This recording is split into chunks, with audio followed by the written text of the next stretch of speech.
Bonjour à tous, je réponds à la question d'un étudiant concernant l'homonyme leur, qui s'écrit sans S, le pronom,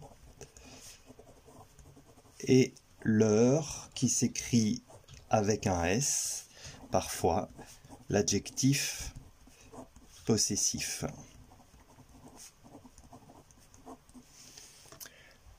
Alors, comment reconnaître les deux leurs, puisque la confusion n'est pas acceptée, c'est une confusion grave. Donc le premier leur, celui qui ne prendra jamais de S, se trouve à côté d'un verbe.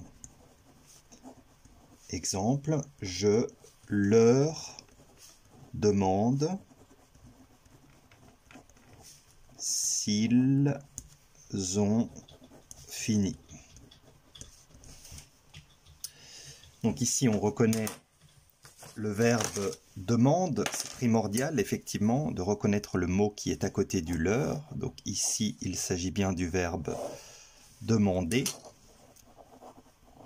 Donc, comme nous avons un verbe à droite du mot leur est ici un pronom et jamais il ne prendra de S, même s'il remplace, puisqu'il est un pronom, donc il est à la place du nom, du pronom il, là pour le coup, mais il remplace un groupe de personnes, donc pluriel.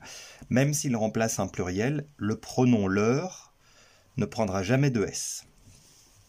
Quant à l'autre leur, celui qui parfois prend un S se trouvera à côté d'un nom. C'est donc l'adjectif possessif.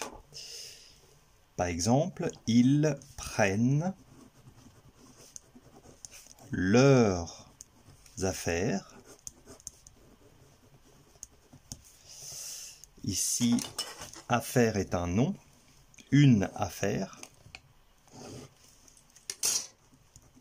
Il est au pluriel, donc on va utiliser l'adjectif possessif leur au pluriel, puisque nous sommes dans un groupe nominal dans lequel nous avons donc le nom et l'adjectif possessif donc.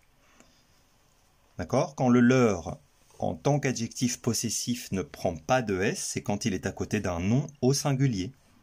Par exemple, ils prennent leur stylo. Donc là, on est toujours dans un groupe nominal dans lequel il y a un nom, ici, stylo, et dans lequel l'adjectif restera au singulier parce que stylo est au singulier. Donc ce qu'il est important de distinguer, c'est quelle est la nature grammaticale de leur. Est-ce qu'il est un pronom?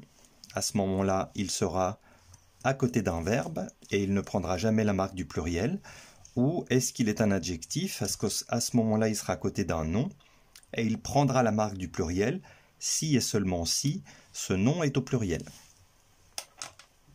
Voilà, j'espère avoir été suffisamment clair et je vous invite, si vous avez des questions à me poser, à me les poser.